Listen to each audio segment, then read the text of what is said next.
Hello guys. আজকের খাবার আমাকে নিজেকেই বানাতে হয়েছিল। দেখছো তেলটা গরম হয়ে গেছিলো, তখন আমি তারপরে ওটার মধ্যে পেঁয়াজ আর কাঁচা লঙ্কা অ্যান্ড গাজর দিয়ে সেটাকে ভালো মতো ফ্রাই করে নিয়েছিলাম। আর এটা যেটা বানাচ্ছি তার মধ্যে আমি ডিম দিতে পারতাম, বাট ডিমটা আমার মায়ের খুব একটা পছন্দ নয়, দ্যাটস ওয়াই আমি দিইনি। তো এটাকেই ভালো মতো করে ভেজে নিয়েছিলাম। ভেজে নেওয়ার পর এর মধ্যে কিছু মশলা দেবো। সেই মশলাগুলো হচ্ছে, দেখো কী কী দিই। আচ্ছা হ্যাঁ, তার আগে একটু টমেটো দেবো। টমেটো দিয়ে সেটাকেও আবার ভালো মতো করে ভেজে নেবো যতক্ষণ না রেড না ব্রাউন হচ্ছে। হালকা ব্রাউন হয়ে যাওয়ার পর এর মধ্যে কিছু মশলা দেবো, যেটা হচ্ছে tomato sauce, chilli sauce and হালকা রেড পাউডার, যেটা অনলি কালারের জন্য আমি দিয়েছিলাম।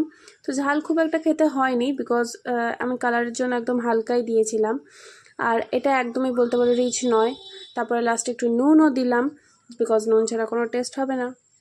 তো নুনটা দিয়ে ভালো মতো নেড়ে চেড়ে তার মধ্যে পাস্তাগুলো দিয়ে দিলাম। হ্যাঁ, আমি পাস্তা বানাচ্ছি। আর এই পাস্তাটা এতটাই হেভি লোডেড হয়ে গেছিলো যে আমার খাওয়ার পর আর আমাকে ডিনারও করতে হয়নি।